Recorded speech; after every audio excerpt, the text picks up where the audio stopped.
immigrants during an Oval Office meeting with senators. Mr. Trump tweeted that he used tough language, but he actually did not clarify if it included saying that immigrants from Africa, Haiti, and El Salvador come from blank hole countries.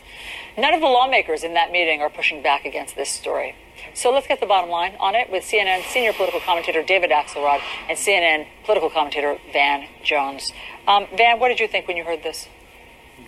Well, I thought it was obviously racist, but more importantly, it was not accurate. I think the news media has not. Listen, let's look at it. It turns out about 30% of Americans have college degrees. 43% of immigrants from Africa have college degrees.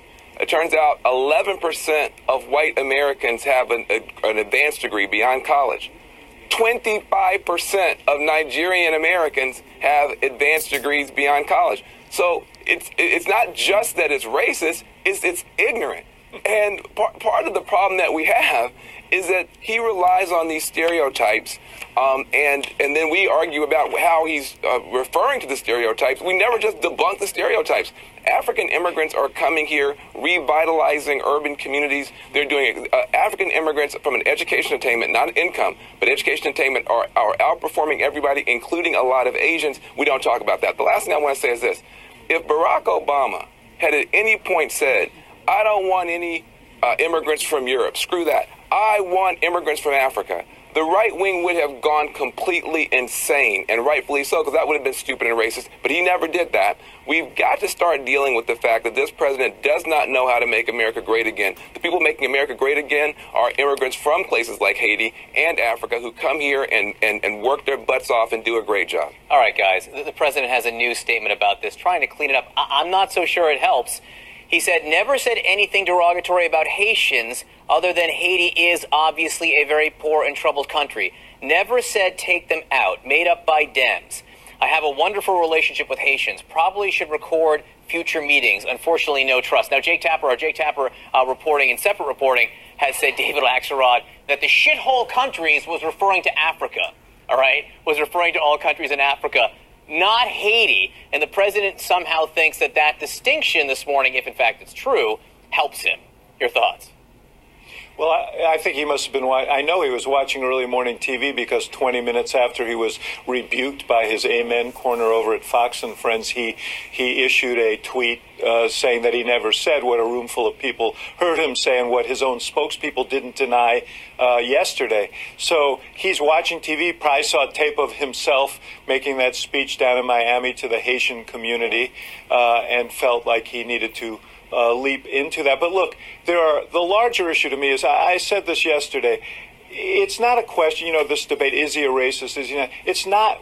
It's not about him, it's about us and who we are. The United States of America has always stood for something. I'm the son of a refugee. At the time that my father came over here, there were the same kinds of nativist sentiments aimed at Eastern Europeans, Italians, Poles. You heard the same kind of language. And yet immigrants came, as they have over generations, and immigrants have built this country. And immigrants renew this country. One of the reasons we are who we are and why we are so competitive as a country is because people come here to work and contribute and live their dreams. And to send a signal to the world that we are going to demean people, that we are going to close our borders and so on, is a self-defeating impulse. So America needs to stand up, even if our president doesn't, for those values that have animated us from the beginning. David, I'm just curious, do you think that former President Obama will say anything about this?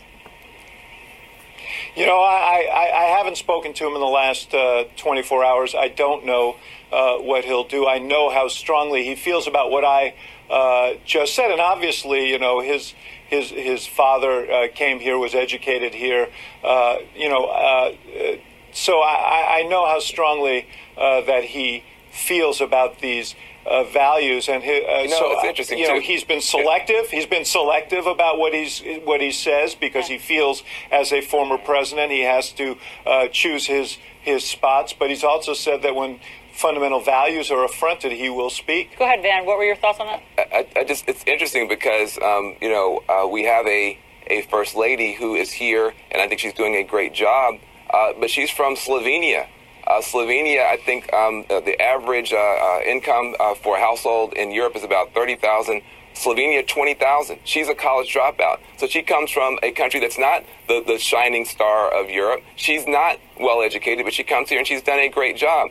Why is this tough to understand that happens from folks in Africa? The last thing I'll say, I'm bragging on the educational attainment of Africans, but you don't have to be rich. You don't have to have a degree to be worthy. You don't have to be, you can be poor. You can not have a college degree, and you can still be worthy, and you can still do a great job. And America's supposed to be about that. And so don't take that from us.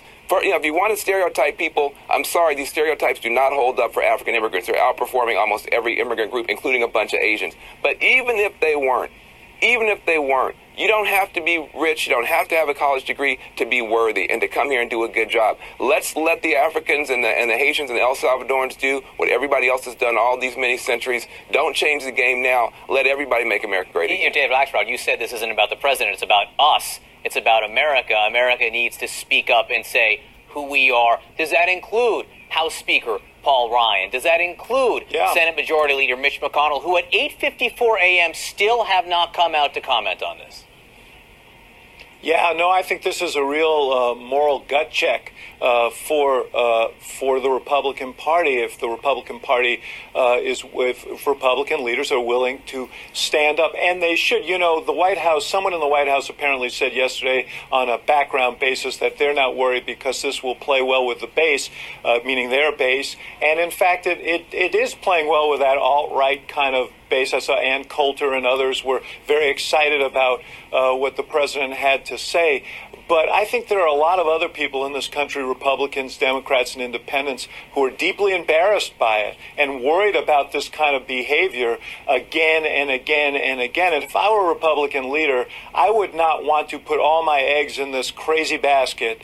I would want to stand up for those fundamental values that America has stood for.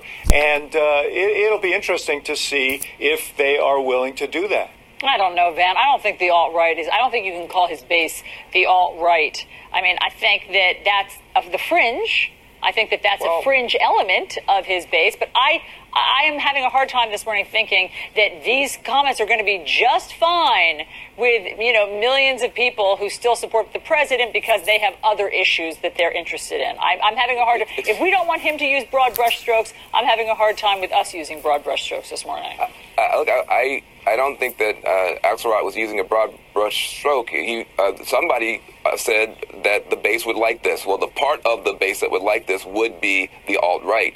To your point, even Fox News came out against it a little bit today. And certainly Mia Love, who's a Republican who voted for Trump, came out against it. But the part of the base that I think was being referenced is that what they call it alt-right. I just call it white racist, white terrorist base. And I would listen, if Trump doesn't like those people and he doesn't want them to be a part of his base, he should say so.